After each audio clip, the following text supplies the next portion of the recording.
ফয়সালা কইরা দিয়া জান্নাতীরা জান্নাতে চলে যাবে আর জাহান্নামীরা জাহান্নামে চলে যাবে। এরপরে আল্লাহ তাআলা মৃত্যুকে জবাই করে দিবেন। কাকে জবাই করবেন? মৃত্যুকে জবাই করে দিবেন আর ঘোষণা দিয়ে দিবেন, আহলুল জান্নাতি খুলুদুন ফিল জান্নাতি লা মাউতা ফিহা। এই জান্নাতবাসীরা চিরদিন তোমরা চিরসুখের জান্নাতে থাকবে, কোনোদিন সেখানে তোমরা মৃত্যুবরণ করবে না। সেইখানে কোনোদিন কোনো অসুস্থতা আসবে না, কোনো দুঃখ থাকবে না, কোনো কষ্ট থাকবে না, সেইখানে কোনো রকমের কোনো অভিযোগ থাকবে না। সুখ আর সুখ, শান্তি আর শান্তি। ওয়ালাকুম ফিহা মা তাশতাহি আনফুসুকুম ওয়ালাকুম ফিহা মা তাদউন নুজুলাম মিন গফুরির রহিম। ওইখানে তোমাদের মন চাহি জিন্দেগি চলবে। জান্নাতের মধ্যে মন চাই জিন্দেগি, যেমনি চাও তেমন তোমার জন্য জান্নাতকে আল্লাহ তাআলা সাজায় দিবেন। আল্লাহ তাআলা জান্নাতের মধ্যে এমন নাজ নিয়ামত দিবেন, ফিহা মা লা আইনুন রাআত ওয়ালা উযুনুন সামিআত ওয়ালা খাতারা আলা কলবি বাশার। মানুষের চোখ কোনোদিন দেখে নাই, কান কোনোদিন শোনে নাই, মানুষের অন্তর কোনোদিন কল্পনাও করতে পারে নাই এত সুন্দর জান্নাত হইতে পারে, সুখ এত প্রকার সুখ হইতে পারে, মানুষ কোনোদিন কল্পনা করে নাই। আরে জান্নাত কি কল্পনা করব,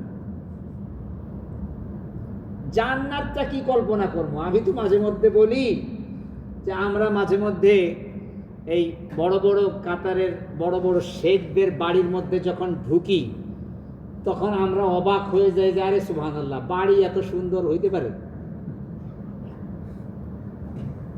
মাঝে মধ্যে আমরা কল্পনা করি, আরে সুবহানাল্লাহ, পায়ের তল দিয়া মাছ চলে, হাতের ডান পাশে মাছ, বাম পাশে মাছ, ছাদের উপরে মাছ, সব জায়গা দিয়া মাছ চলে। আরে সুবহানাল্লাহ, কি এক ইলাহি কারখানা।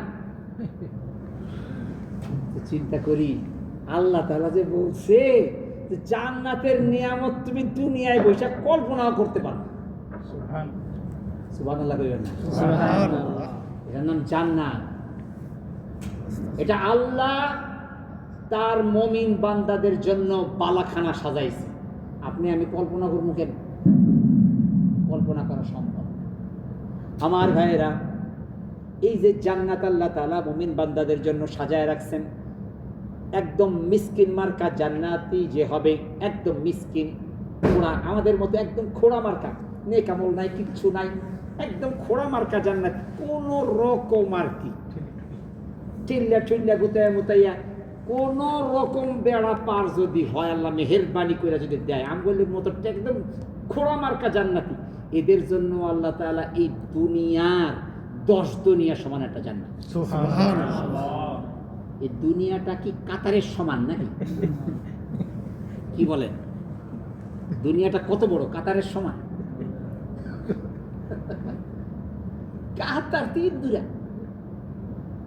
এই কাতার তো আমাদের বাংলাদেশেরও প্রায় 10 ভাগের 1 ভাগ। হ্যাঁ, আমাদের হলো 56,000 বর্গ কিলোমিটার, হলে 11,000 বর্গ কিলোমিটার কাতার। কি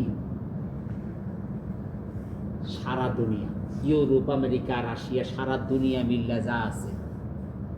আমি মাঝে মধ্যে চিন্তা করি কি আল্লাহ, এত বড় জান্নাতের মধ্যে পরে তো ঘুরতে যেয়ে তো ক্লান্ত হয়ে যাব না?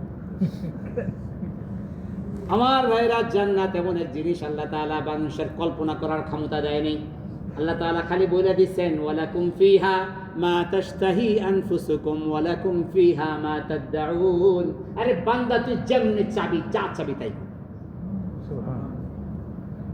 এই জান্নাত আল্লাহ তাআলা নুজুলাম মিন গফুরির রহিম, আল্লাহ তাআলা মেহমানখানা, বালাখানা সাজাইছে। কার জন্য?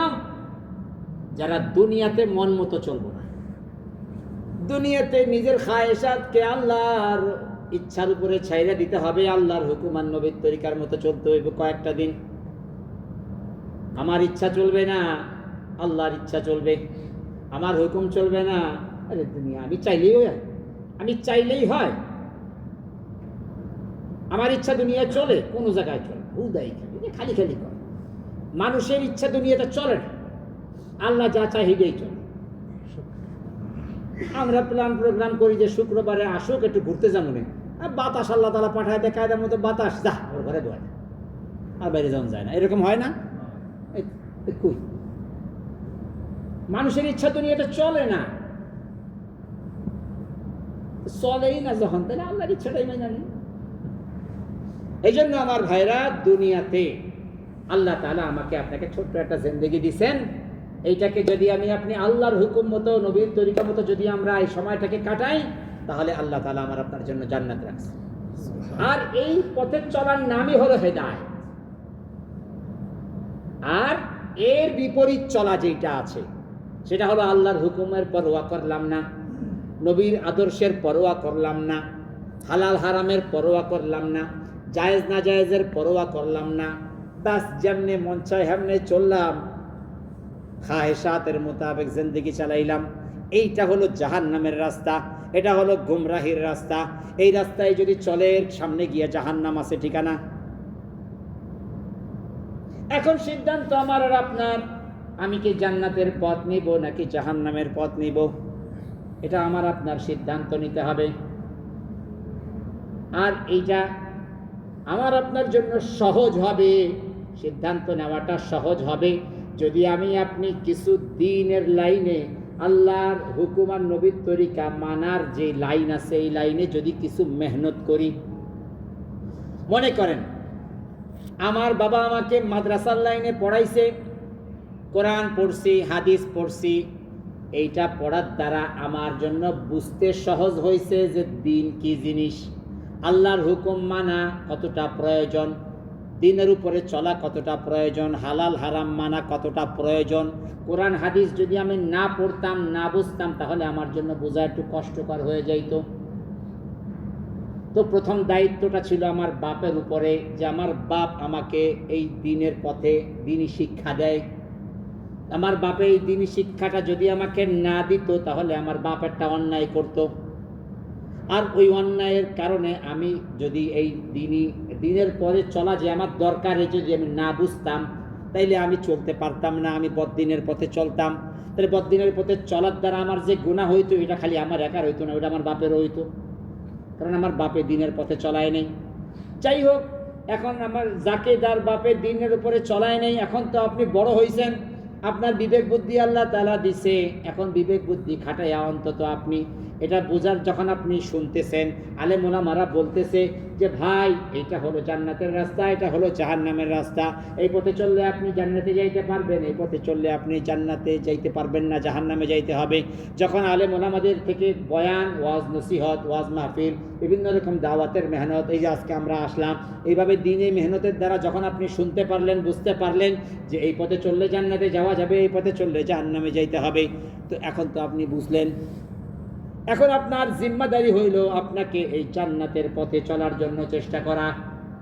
তবলিগের রাস্তায় কমপক্ষে 3 দিন বের হওয়া, 40 দিন বের হওয়া, 4 মাস বের হওয়া।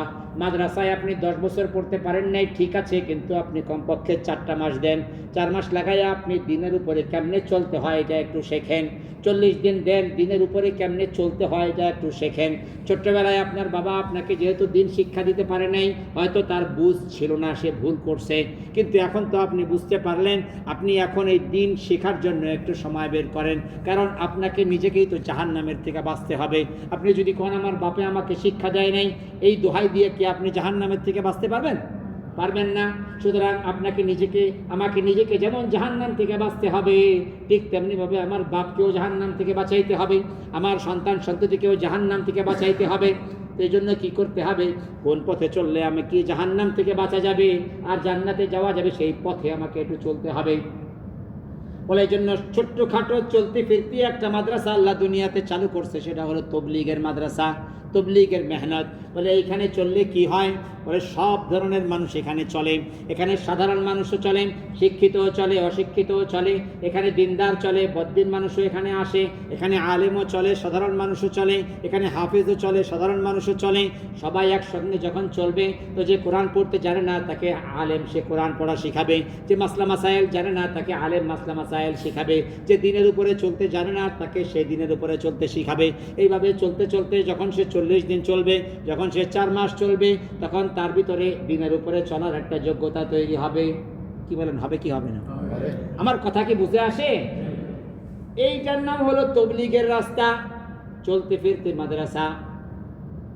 যারা আমরা ছোটবেলায় মাদ্রাসা পড়তে পারি নাই, কোরআন হাদিস ওইভাবে শিখতে পারি নাই, দ্বীনের পথে চলাটা শিখি নাই, আমাদের জন্য দায়িত্ব হইল এখন এই তবলিগের রাস্তায় কিছু সময় বের করা, এখানে গিয়া দ্বীনের উপরে কিভাবে চলতে হয় এটা একটু শিক্ষা করা। এইভাবে কইরা মেহনত করতে থাকা, শিখতে থাকা, আমল করতে থাকা, শিখতে থাকা, আমল করতে থাকা। নামাজের মধ্যে ভিতরে বাহিরে 14টা ফরজ, 13টা ফরজ, আহকাম আরকান 13 ফরজ, এই ফরজগুলো শেখা, ওয়াজিবগুলো শেখা, সুন্নাতগুলো শেখা, নামাজ নষ্ট হওয়ার কারণগুলো শেখা, ওযুর ফরজগুলো শেখা, গোসলের ফরজগুলো শেখা, দিন উপরে চলার জন্য যে হুকুম আহকামগুলো আছে এগুলোকে শেখা এবং সঠিকভাবে চলার চেষ্টা করা। এইভাবে যখন আমি আপনি চলবো, তখন আল্লাহ তাআলা আমাকে দিনের উপরে চলার তৌফিক দান করবে, হেদায়েতের উপরে চলা আমার জন্য সহজ হয়ে যাবে। তখন আমার জন্য জান্নাতের রাস্তা সহজ হবে, আর জাহান্নাম থেকে আমি নাজাত পাইতে পারবো। এই যে মেহনতটা দুনিয়াতে চলতেছে, এখন যাদের এই বয়স হয়ে গেছে কর্মজীবনে, আপনারা আমরা চলে আসছি, এখন তো আর মাদ্রাসায় যে ভর্তি হওয়ার কোনো সময় নাই। এখন আমাদের জন্য দিন শেখা, দিনের উপরে চলার যে রাস্তা, সেটা হলো তবলিগের রাস্তা। এই রাস্তায় সময় দেওয়া এবং দিন শেখা, দিনের উপরে চলা। আপনারা কি মনে করেন, দরকার নাকি দরকার? কি কি মনে করেন এটা দরকার? একটু হাত তুলে। দরকার মনে করেন কে কে? আমার কথাগুলো কি ভাই, আমার হাত নামান, আপনারা কি বুঝছেন আমার কথাগুলো? দাদারা কথাগুলো পরিষ্কার, এখানে কোনো গোঝামেলের কথা নাই, পরিষ্কার কথা। দিনের উপরে চলতে হইলে দিন শিখতে হবে, আর দিন শেখার জন্য মাদ্রাসায় যাওয়া লাগবে। তো মাদ্রাসায় তো এখন আর ওইভাবে ভর্তি হওয়ার সময় নাই, চলতে ফিরতে মাদ্রাসা হলো তবলিগের মাদ্রাসা। ওইখানে গিয়ে আমাকে, ওখানে আলেমও পাবেন, দিনদার পাবেন, ওইখানে সব ধরনের কারিও পাবেন, হাফেজও পাবেন। ওইখানে গিয়ে আপনি যখন 4 মাস 40 দিন কম বেশি সময় লাগাইতে থাকবেন, তখন আল্লাহ তাআলা আপনার জন্য দিনের রাস্তায় চলা শুরু। এখন বলে যে আমরা তো চাকরি বাকরি করি, কাম কাজ করি, কেমনে যাব? ও ভাই, চাকরি বাকরি করতে করতে যদি আমার মওত চলে আসে, তাহলে আমার আখিরাতের কি অবস্থা হবে? মরা লাগবে কি লাগবে না? মরবো যখন, মরার পরে তো আখিরাতের জিন্দেগি শুরু। ওইখানে তো আমাকে জান্নাত আর জাহান্নাম 2 ঠিকানার এক ঠিকানায় আমাকে যাওয়াই লাগবে। যখন এটা ফাইনাল, এটার মধ্যে যখন কোনো ভুল নাই, তাহলে আমাকে সিদ্ধান্ত নিতে হবে যে মৃত্যুর আগে আগে আমাকে ঈমান আমল শিখতে হবে, দিনের উপরে চলা আমাকে শিখতে হবে। এটা দরকার, কি বলেন? এই সিদ্ধান্ত আমাকে নিতে হবে। আমরা যারা আছি, আমি আর আপনি না, শুধু সমস্ত মুসলমানের ভিতরে এই চিন্তা আর এই ভয়, এই বুঝটুকু পয়দা করা আমি আপনি ঈমানদার হিসাবে আমাদের দায়িত্ব। কথা বুঝে আসছে ভাই?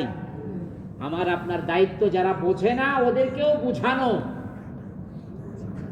নবীদের দায়িত্ব এইটাই ছিল। নবীদেরকে আল্লাহ তাআলা এই কথাটাই বোঝানোর জন্য দুনিয়াতে পাঠাইছেন।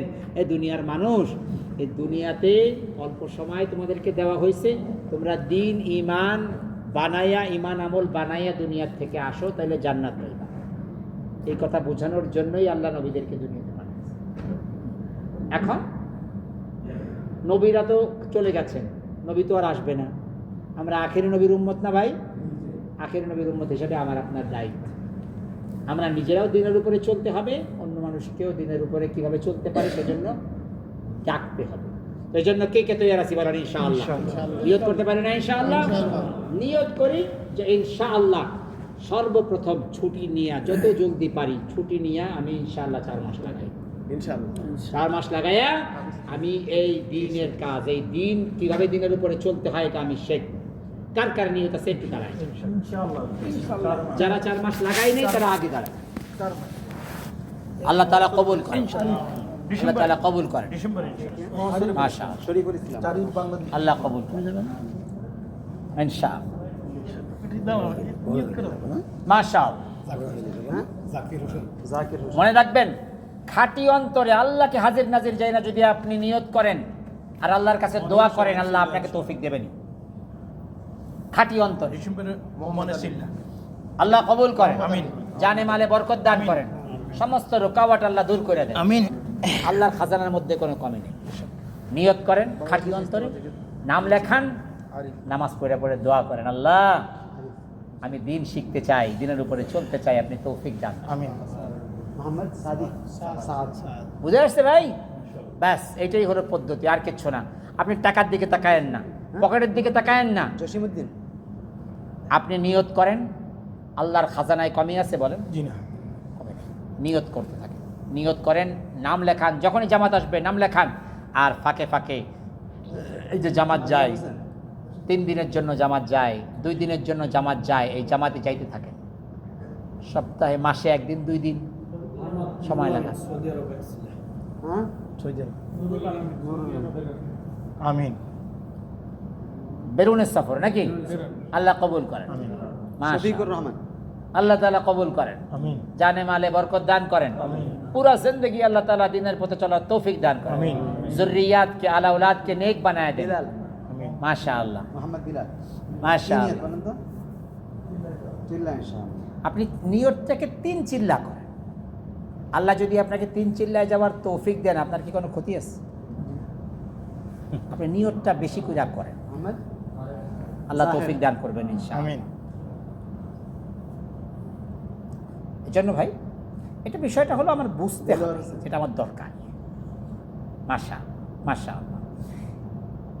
নিয়ত করতে থাকেন আর অন্য ভাইকে দাওয়াত দিতে থাকেন যে ভাই ঈমান আমল বাড়ানোর জন্য কিছু সময় বের করা দরকার, আমি ইনশাআল্লাহ অমুক মাস থেকে আমি 3 চিল্লায় যাইতেছি, তুমিও চল। এইভাবে যখন দাওয়াত লাগাইবেন তো আল্লাহ তাআলা অন্যকে তৌফিক দেখ আর না দেখ, আপনারা ইনশাআল্লাহ দিন। কথা বুঝছেন? দাওয়াত দিতে থাকতে হবে। দাওয়াত দিতে থাকলে সবচেয়ে বড় লাভ হলো কি, যে আল্লাহ নিজেকে তৌফিক দিয়ে দেয়। কথা বুঝতে পারছেন? নিয়ত করছি না ইনশাআল্লাহ ভাই? আর এখন এই মসজিদে তো আলহামদুলিল্লাহ গাশত হয় না? কবে গাশত হয়? রবিবার দিন। রবিবারে গাশত হয়। এই গাশতের মধ্যে একটু জুড়তে পারবো আমরা? কে কে জোড়ার নিয়ত আছে ইনশাআল্লাহ? একটু জুড়। প্রতিদিন ঈশার পরে তালিম হয়। এশার পরে তালিম হয় প্রতিদিন, আমরা একটু জুড়ব। এটা নিজের ফায়দা, নিজের ইমান আমলের তারাক্কি। ইমানটা মজবুত, ইমানের পাওয়ার বেশি, আপনি আমল করতে পারবেন ভালো। ইমানের পাওয়ার কম, আপনি গুনাহ থেকে বাঁচতে পারবেন না, আপনি তাহাজ্জুদ পড়তে পারবেন না, আপনি ঠিকমতো জামাত ধরতে পারবেন না, আপনি নেক আমল করতে পারবেন না, ইমানের পাওয়ার কম থাকলে। বুঝতে পারছেন? ওই ব্যাটারি, মনে করেন ব্যাটারি যদি চার্জারটা মজবুত হয় তাহলে অল্প সময়ের মধ্যে মোবাইল চার্জ হয়ে যায়। আর যদি এটা দুর্বল থাকে তাহলে গুতাইতেই থাকে, চার্জ হয় না, ঘন্টার পরে ঘন্টা পরে চার্জ হয় না। ঠিক তেমনিভাবে আপনার ইমান যদি পাওয়ারফুল থাকে, শক্তিশালী থাকে, তাহলে দেখবেন নামাজের মধ্যে আগে আগে, তাহাজ্জুদের মধ্যে আগে, জিকির আজকার দোয়া সব কিছুর মধ্যে আপনি আগে, 3 দিনের মধ্যে আপনি আগে, বাৎসরিক চিল্লার মধ্যে আপনি আগে, সব জায়গায় আপনি আগে আগে থাকবেন। কখন? যদি আপনি ইমান মজবুত থাকে। ইমান মজবুত থাকবে কেমনে? মসজিদের যে 5 কাজ, মসজিদের 5 কাজ যদি মজবুত, মসজিদের 5 কাজ যদি মজবুত থাকে, আপনি সব কাজে আগে থাকবেন। ঠিক আছে না ইনশাআল্লাহ ভাই? এই জন্য মসজিদের 5 কাজের মধ্যে আমরা সবাই জমে থাকি। আল্লাহ তাআলা আমাদেরকে আমল করার তৌফিক দান করেন। ঠিক আছে। আলহামদুলিল্লাহ রাব্বিল আলামিন, والصلاة والسلام على رسول الله. ربنا ظلمنا أنفسنا وإن لم تغفر لنا وترحمنا لنكونن من الخاسرين. ربنا آتنا في الدنيا حسنة وفي الآخرة حسنة وقنا عذاب النار. آمين. ربنا هب لنا من أزواجنا وذرياتنا قرة أعين واجعلنا للمتقين إماما. يا أرحم الراحمين يا أكرم الأكرمين يا الله قبول করেন। يا الله দ্বীনের রাস্তায় আমাদেরকে কবুল করে দেন। আমিন। আল্লাহ আমাদেরকে, আমাদের আলাদাদেরকে, পুরা উম্মতে মুহাম্মাদীকে আপনার দ্বীনের জন্য, দ্বীনের মেহনতের জন্য কবুল করে নেন। আমিন। আল্লাহ আমাদেরকে মওত পর্যন্ত দ্বীনের মেহনতের সঙ্গে লাগিয়ে থাকার তৌফিক দান করেন। আমিন। ইয়া আল্লাহ আমাদের আলাউলাদ বাল বাচ্চাদেরকে আপনি দ্বীনের মেহনতের জন্য কবুল করে নেন। আমাদের সবাইকে আপনি দ্বীনের জন্য, ইলমের জন্য, কোরআনের খিদমতের জন্য কবুল করে নেন। আমিন। ইয়া আরহামার রাহিমিন। ইয়া আল্লাহ আমাদের গুনাহের কারণে আপনি আমাদেরকে মাহরুম করে দিন। আমিন। আমাদের গুনাহের কারণে আমাদের বাল বাচ্চাদেরকে আপনি মাহরুম করে দিন। আমিন। ইয়া আল্লাহ আমাদেরকে আপনি মাফ করে দেন। আমিন। আল্লাহ আমাদের মুরব্বী যারা চলে গেছে তাদেরকে আপনি এর পুরাপুরি আজর দান করেন। আমিন। আল্লাহ আমাদের বাল বাচ্চারা, আল্লাহ যারা আল্লাহ অসুস্থ আছে সবাইকে আপনি সুস্থ করে দেন। আমিন। আল্লাহ আমাদের মধ্যে যারা আল্লাহ যারা বিপদগ্রস্ত আছে আপনি তাদেরকে বিপদ থেকে মুক্তি দিয়ে দেন। আমিন। আল্লাহ যাদের কাজ কামের অসুবিধা আছে আপনি তাদেরকে কাজ কামের ব্যবস্থা করে দেন। আমিন। ইয়া আরহামার রাহিমিন, যার যে অসুবিধা আছে আপনার গায়বী খাজানা থেকে তার অসুবিধাগুলো আপনি দূর করে দিয়ে আমিন। আল্লাহ জরুরতগুলো আপনি গায়বী খাজানা থেকে পুরা করে দিয়েন। আমিন। ইয়া আরহামার রাহিমিন, যে ভাইরা আল্লাহ আপনার রাস্তায় সময় লাগানোর নিয়ত করেছে সবাইকে আপনি তৌফিক দান করেন। আমিন। আল্লাহ আমাদের বাল বাচ্চাদেরকে আপনি আল্লাহ আপনার দিনের রাস্তায় লম্বা আমিন। লম্বা সময় নিয়ে বের হওয়ার তৌফিক দান করেন। আল্লাহুম্মা আমিন। আল্লাহ আমাদের খানদানকে আল্লাহ আপনি দিনের জন্য, দিনের মেহনতের জন্য, ইলমের জন্য, ইলমের মেহনতের জন্য কবুল ও মঞ্জুর করে নিন। আল্লাহ আপনি আমাদের খানদানকে আল্লাহ আপনি ইলম থেকে মাহরুম করে দিয়েন না, আমিন। দাওয়াতের মেহনত থেকে মাহরুম করে দিয়েন না। আল্লাহ আমাদের গুনাহের কারণে আপনি যাদেরকে মাহরুম করে দিয়েন না, আল্লাহ আপনি আমাদেরকে মাফ করে দিয়েন। আমিন। আল্লাহ আমাদেরকে, আমাদের আওলাদদেরকে, আমাদের খানদানকে আল্লাহ আপনি দিনের জন্য, দিনের মেহনতের জন্য, ইলমের জন্য, ইলমি খিদমতের জন্য কবুল ও মঞ্জুর করে আমিন। নিন। আল্লাহুম্মা ইখলাসের দৌলত সে মালামাল করে দিয়েন। আল্লাহুম্মা আমাদের দরখাস্ত আপনার হাবিবের তফাইলে মঞ্জুর করে নিয়েন। আমিন। আল্লাহ আমাদের মধ্যে যারা অসুস্থ সবাইকে আপনি শিফায়ে কামিলা আজিলা দায়মা নসিব করেন। আল্লাহুম্মা ইয়া আরহামার রাহিমিন, আমাদের দরখাস্ত আপনার হাবিবের তফাইলে মঞ্জুর করে নিয়েন। আমিন। ربنا تقبل منا انك انت السميع العليم وتب علينا انك انت التواب الرحيم. آمين. سبحان ربك رب العزة عما يصفون وسلام على المرسلين. জাযাকুমুল্লাহ খাইর। ভাই একটু সামান্য একটু দস্তরখান লাগাইছি, লাগাই দেন একটু দস্তরখান লাগাই দেন।